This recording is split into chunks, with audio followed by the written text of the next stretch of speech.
जय माता दी। I am doctor महिमा, एस्ट्रोलॉजर एंड वास्तु कंसल्टेंट। स्वागत है आपका हमारे साथ एक खास वीडियो में, जिसमें हम बात करेंगे श्रापित दोष की पिशाच योग, जो इस समय राहु और शनि मिलकर बना रहे हैं। देखिए, श्रापित दोष होता क्या है? जब भी राहु और शनि की युक्ति हो जाती है, दोनों एक साथ एक ही हाउस में आ जाते हैं, चाहे वो आपकी कुंडली में हो या गोचर में हो, तो ये दोनों मिलकर श्रापित दोष बनाते हैं। शनि जो होते हैं कर्म प्रधान होते हैं, और राहु तो छाया ग्रह होते हैं, होता कुछ है दिखाते कुछ है, दूसरों की विद्याओं को चुराने वाले राहु होते हैं। तो जब इन दोनों की युक्ति होती है तो बहुत एक अजीब सी स्थिति बन जाती है, विवाद वाली स्थिति बन जाती है, हर्डल्स आती हैं सभी लोगों के साथ, न सिर्फ मीन के साथ बल्कि सभी राशियों के साथ कुछ ना कुछ तनाव की स्थिति इस समय बनी हुई है। तो आपकी राशि यानी मीन वालों के साथ इस जो श्रापित दोष है, इसका क्या प्रभाव पड़ेगा, ये हम देखेंगे।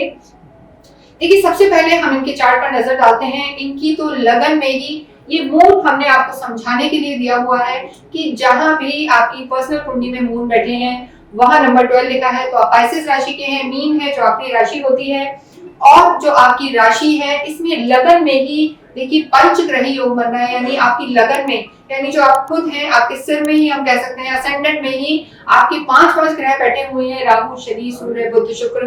तो जब बहुत सारे ग्रह किसी एक ही हाउस में आ जाते हैं तो कहीं ना कहीं वो विवाद जैसी स्थिति हो जाती है। राहु कुछ कहेंगे, सूर्य कुछ कहेंगे, शुक्र, क्योंकि हर ग्रह का अपना एक कारकत्व होता है, अपना एक गुण होता है। तो ऐसे में स्थिति बहुत ज्यादा एक हम कह सकते हैं भयावह होगी, और इनके तो लगन में ही ये सारे ग्रह बैठे हैं। और जो राहु और शनि का श्रापित दोष जो हम बता रहे हैं, पिशाच योग बना हुआ है, ये भी 50 दिनों के लिए मीन राशि वालों को काफी परेशान करने वाला हो सकता है। अगर इनकी कुंडली में खुद ग्रहों की स्थिति बहुत खराब है, शनि खराब है, राहु खराब है, या किसी की कुंडली में राहु और शनि की महादशा चल रही है, या किसी की कुंडली में राहु और शनि का यही योग बना हुआ है उनकी पर्सनल कुंडली में, तो आप मान के चलें कि आपको हर हिसाब से बहुत ज्यादा अड़चने और परेशानी आने वाली है। अगर आप चाहते हैं तो हमसे भी अपनी कुंडली का निरीक्षण करवा सकते हैं। हमारे नंबर्स यहाँ पर फ्लैश हो रहे हैं। देखिए, जो आपका तीसरा भाव, इसमें गुरु है, आपके 4th हाउस में मंगल आएंगे, लेकिन अभी 5th में है। 5 तारीख को मंगल यहाँ से फिर प्रवेश कर जाएंगे, आपके सुख भाव में आ जाएंगे। तो जो ये स्थिति आपकी बनी हुई है, कहीं ना कहीं चीजें बनी हुई है। पंचम में जब संतान घर में मंगल आ जाएंगे तो कैसा रहेगा, और सप्तम में केतु है, तो राहु केतु के बीच में सारे ग्रह आ गए हैं, काल सर्प दोष बनाते हैं। और कहीं ना कहीं जो राहु और शनि है, ये आपकी मानसिक स्थिति को भी परेशान कर सकते हैं। अभी 7.5 का दूसरा चरण चल रहा है, कोई माने या ना माने, जो सेकंड फेज 7.5 का रहता है वो कई बार सबसे ज्यादा परेशान करने वाला हो सकता है। तो मीन राशि के लिए ये चीजें थोड़ा सा समझने की है, वीडियो से जुड़े रहें। देखिए, राहु और शनि जब आपके लगन में ही बैठे हैं, तो कहीं ना कहीं अगर हम आपके स्वास्थ्य की बात करें, जो आपके लॉर्ड हैं वो गुरु हैं, और गुरु भी इस समय अगर मैं बात करूं तो आपके 3rd हाउस में है। तो जो आपके लॉर्ड हैं वो खुद भी आपके पराक्रम में है। लेकिन अगर मैं आपके स्वास्थ्य की बात करूं तो इतने सारे ग्रहों का यहाँ होना, 7.5 चलना, और अब आपका ये पिशाच योग, श्रापित योग चलना, जिसके नाम से ही आप समझ सकते हैं कि कर्ज देने वाला होता है, कर्ज के समान होता है, पाप के समान होता है, परेशानियों के समान है। तो बहुत ज्यादा मानसिक तनाव की स्थिति बनी हुई है मीन राशि वालों के लिए।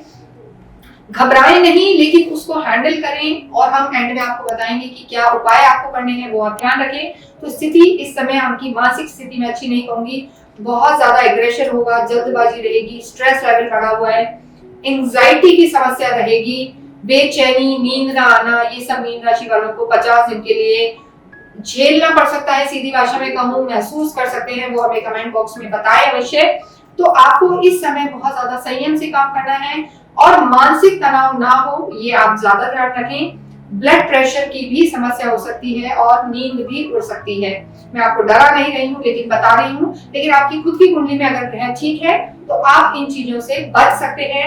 साथ ही साथ आपको भ्रम हो जाएगा, हर किसी को देख के लगेगा कि मेरे बारे में कुछ कह रहा है, या नेगेटिविटी रहेगी, आपको लगेगा किसी ने मुझ पर ब्लैक मैजिक कर दिया है, जादू टोना, सुपरनैचुरल चीजों में आप ज्यादा विश्वास करने लगेंगे। तो इन सब चीजों को आपको संभालना है और मानसिक शांति बनाए रखनी है, ये आपके लिए बहुत जरूरी है। नेक्स्ट हम बात करते हैं लव लाइफ की। देखिए, जो पंचम हाउस है, यहाँ से लव लाइफ देखी जाती है, और ऐसे में अगर हम देखें तो इस समय जो मंगल है आपके अभी फोर्थ हाउस में है 5 अप्रैल को मंगल आपकी लव लाइफ में आ जाएंगे और नीच के हो जाएंगे, और कहीं ना कहीं इतने सारे ग्रह आपकी लगन में हैं, यानी आप खुद तो थोड़े से चिड़चिड़े रह सकते हैं, इरिटेटेड रह सकते हैं, फ्रस्ट्रेटेड रह सकते हैं, और जो आपका लवर होगा, आपका पार्टनर होगा, वहां भी नीच के मंगल चलेंगे। तो दोनों तरफ से सहन शक्ति बहुत ज्यादा कम होगी, धैर्य बहुत ज्यादा रखने की जरूरत है, वाद विवाद को बिल्कुल अवॉइड करना है, आर्गुमेंट्स में नहीं जाना। वाणी का भी मीन राशि वालों को बहुत ज्यादा ध्यान देना पड़ेगा, बुध भी यही है, तो वाणी का ध्यान रखें। केतु की दृष्टि है आपकी लगन पर, तो ऐसे में 5-5, 6-6 ग्रह आपकी असेंडेंट को असर डाल रहे हैं, सोच को असर डाल रहे हैं, तो ऐसे में कहीं ना कहीं विवाद हो सकता है, जो गलती आपकी नहीं है वहां भी आप फंस सकते हैं, और थोड़े से चिड़चिड़े रह सकते हैं, शॉर्ट टेम्पर्ड आप हो सकते हैं। तो अगर आप चाहते हैं लव लाइफ को संभालें तो वाणी पर संयम रखें, क्रोध कम करें, वरना इस समय जो ये 50 दिन का खास समय है, यहाँ ब्रेकअप तक हो सकता है। आपको अवेयर रहना है, ये आपको डराने के लिए नहीं, आपको समझाने के लिए है। हमारे को सुनने का फायदा तब है जब आप ये समझें कि हमें सिचुएशन को हैंडल कैसे करना है, तो ध्यान दें आप इन चीजों पर। नेक्स्ट हम बात करते हैं आपकी मैरिड लाइफ की। देखिए 7th हाउस से आपकी मैरिड लाइफ देखी जाती है, केतु यहाँ पर है, और अब तो आप भी इतना समझ गए होंगे कि 5-5 ग्रह आपके सप्तम को देख रहे हैं, यानी राहु भी देख रहे हैं, शनि भी। राहु और शनि का जो शापित दोष है, ये आपकी मैरिड लाइफ को भी डिस्टर्ब कर सकता है, कहीं ना कहीं आपको शक हो सकता है, कंफ्यूजन हो सकता है। साथ रहेंगे लेकिन सोशलाइजिंग बहुत रहेगी, लेकिन आपस में तालमेल में इस समय कमी नजर आ रही है, सोच ज्यादा है, ओवर थिंकिंग है। अपने स्पाउस की छोटी छोटी गलतियों पर आप बहुत ज्यादा पखेड़ा कर सकते हैं, राई का पहाड़ बनाना जिसे कहते हैं। तो सबसे ज्यादा इस समय इंपॉर्टेंट है मीन राशि वालों के लिए, चीजों को अवॉइड करें। मानसिक प्रताड़ना से आप गुजर रहे हैं, गुजरेंगे और अभी 50 दिन, लेकिन इस समय आपको ना तो खुद की गलती बेशक देखें, लेकिन सामने वाले की गलती को अवॉइड करें।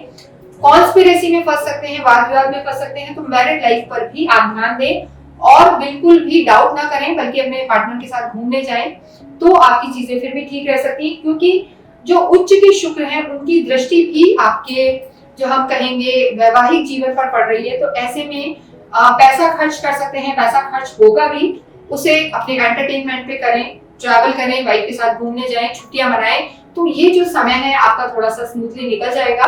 ये मैं आपको एक वैसे भी एडवाइस दे रही हूँ ग्रहों के अलावा, लेकिन वास्तव में अगर आप घर से बाहर निकलते हैं, थोड़ा सोशल लाइफ ज्यादा बढ़ाते हैं, तो आपकी मैरिड लाइफ यहाँ ठीक रह सकती है। और बिल्कुल भी कहते हैं ना, बाल की खाल ना निकालना, जितना छानो उतना कूड़ा, ये कहावतें हैं, तो आप छानते जाइए, कूड़ा निकलता रहेगा। इसलिए छोटी छोटी बातों को आपको अवॉइड करना है, तो मैरिड लाइफ ठीक रहेगी। और जो लोग वैवाहिक जीवन में बंधना चाहते हैं, देखिए एक सबसे अच्छी बात है, जो आपके लॉर्ड है उनकी दृष्टि आपके वैवाहिक जीवन पे है, तो चाहे शापित दोष हो, चाहे ग्रहण योग हो, लेकिन वो आपकी मैरिड लाइफ को बचा के रखेगा। और जिन लोगों का विवाह नहीं हुआ है, वो जरूर यहाँ पर आपका वैवाहिक संबंध बिठा सकता है ये गुरु। तो इन 50 दिनों में हो सकता है आपका वैवाहिक संबंध कुछ डिसाइड हो जाए, विवाह आपको किससे करना है डिसाइड हो जाए, आपका रोका एंगेजमेंट हो जाए। ये जरूर मीन राशि वालों के लिए एक प्लस पॉइंट है, क्योंकि हर सिक्के के दो पहलू होते हैं। जरूरी नहीं है कि सब कुछ खराब ही हो, बहुत कुछ अच्छा भी हो सकता है। तो गुरु को बलवान करें, अपने इष्ट को बलवान करें, अपने लॉर्ड को बलवान करें, तो वैवाहिक जीवन आपका संभला रहेगा। नेक्स्ट हम बात करते हैं आपके करियर की, कर्म क्षेत्र की। देखिए जो 10वां घर होता है, उसे वहां से आपका कर्म प्रोफेशनल लाइफ देखी जाती है, वहां के जो लॉर्ड है गुरु है। तो इस समय भागा दौड़ी बहुत होगी आपकी। जो पहले आप आराम करते थे, गेम खेलते थे, रिलैक्स करते थे, वर्क फ्रॉम होम था, अब वो सब धीरे धीरे समाप्त होगा। ये शापित दोष भी आपको जो चल रहा है, ये आपको बहुत ज्यादा काम करवाएगा, भगाएगा, बहुत मेहनत कराएगा, आपको लगेगा रिस्पॉन्सिबिलिटी बढ़ गई है। तो इस समय मैं यही कहूंगी कि आप सिर्फ अपने काम पे ध्यान दें, कितना भी काम आए बॉसेस से आर्ग्यूमेंट ना करें, मेहनत करें, काम करें। जो आज आप मेहनत करेंगे, इस शापित दोष में भी जो आप मेहनत करेंगे, वो आगे जाके आपको बहुत अच्छा फल देगा। तो कर्म को लेकर यहाँ बहुत ज्यादा, वर्किंग एरिया को लेकर बहुत ज्यादा दिक्कत नहीं नजर आ रही है। प्रोफेशनल हाउस आपका ठीक है, बस रिस्पॉन्सिबिलिटी बढ़ सकती है, खर्चे हो सकते हैं, लेकिन धन आएगा भी आपका और खर्चे भी होंगे। बस आपको ये ध्यान रखना है कि आपका जो खर्च है, जो पैसा है, वो सही जगह पे हो। इस शापित दोष में बस आपको एक चीज महसूस होगी, राहु और शनि काम में अड़चने लेके आएंगे, पर गुरु के कारण वो अड़चने आपकी दूर हो जाएंगी। और 18 मई के बाद, 15 मई से ही आपका समय बदलेगा। स्टूडेंट्स की हम बात करते हैं तो देखिए स्टूडेंट्स के लिए पंचम हाउस देखा जाता है, इनका मन भी अभी बहुत चंचल रहेगा। वैसे भी यहाँ के लॉर्ड चंद्रमा है, तो मन पढ़ाई में कम लगेगा क्योंकि इतने सारे ग्रह आपकी लगन में ही हैं, तो डिस्ट्रैक्शन बहुत रहेगा। घूमने फिरने जा सकते हैं, संगति का भी ध्यान रखें। राहु कई बार आपको ओवर कॉन्फिडेंस दे सकता है। राहु और शनि का ये योग मेहनत तो कराएगा, लेकिन आप ओवर कॉन्फिडेंट हो सकते हैं, तो ओवर कॉन्फिडेंस ना रखें, कॉन्फिडेंट रहें, ये आपके लिए जरूरी है। तो आपकी चीजें बेहतर रहेंगी, रिजल्ट्स आपके ठीक रहेंगे। और जो लोग गवर्नमेंट से रिलेटेड कोई तैयारी करना चाहते हैं उनके लिए समय ठीक है।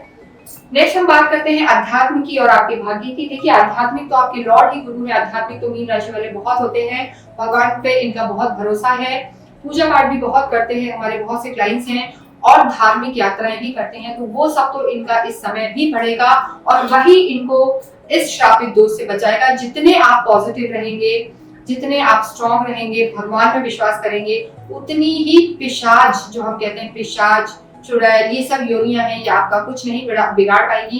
क्योंकि यही श्रापित दोष, पिशाच दोष जो है, ये जितने लोग आध्यात्मिक हैं उनका कुछ नहीं बिगाड़ सकते। तो पूजा पाठ करें, धार्मिक यात्राएं करें, आपका साथ देगा। नेक्स्ट हम बात करते हैं आपके भाग्य की। भाग्येश अभी आपके सुख भाव में बैठे हैं 4th हाउस में, लेकिन 5 अप्रैल को वो यहाँ से निकलकर आपके त्रिकोण में आ जाएंगे। हालांकि त्रिकोण में आना ठीक है, लेकिन मंगल का आना उतना शुभ नहीं माना जाता, और यहाँ मंगल नीच के भी हो जाएंगे, तो भाग्य यहाँ पर कमजोर होगा आपका। और इसलिए ये श्रापित दोष, ये 50 दिन आपको बहुत बहुत संभाल के निकालने हैं। हो सकता है कोई लीगल एक्टिविटी भी आप पे हो सकती है, या अड़ोसी पड़ोसी के झगड़े आपको परेशान कर सकते हैं।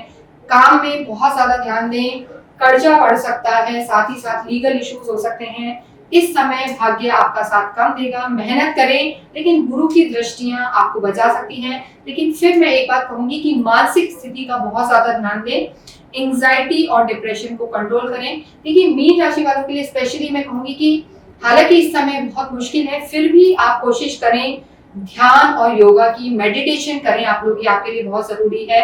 आपके 7.5 का भी दूसरा चरण है। श्रापित भी जो दोष बन रहा है वो आपकी हम कहेंगे कि कुंडली के एकदम लगन में ही बन रहा है, तो आपकी मानसिक स्थिति को डिस्टर्ब कर सकता है, सोच खराब हो सकती है, आपके कोई पुराने करे हुए गलत काम इस समय उखाड़ कर बाहर आ सकते हैं, स्कैंडल्स में फंस सकते हैं, शॉर्ट मनी की तरफ अट्रैक्ट हो सकते हैं। तो इन सबको आपको टालना है, एथिकल रहना है, तो आपकी चीजें यहाँ पर बेहतर रहेंगी।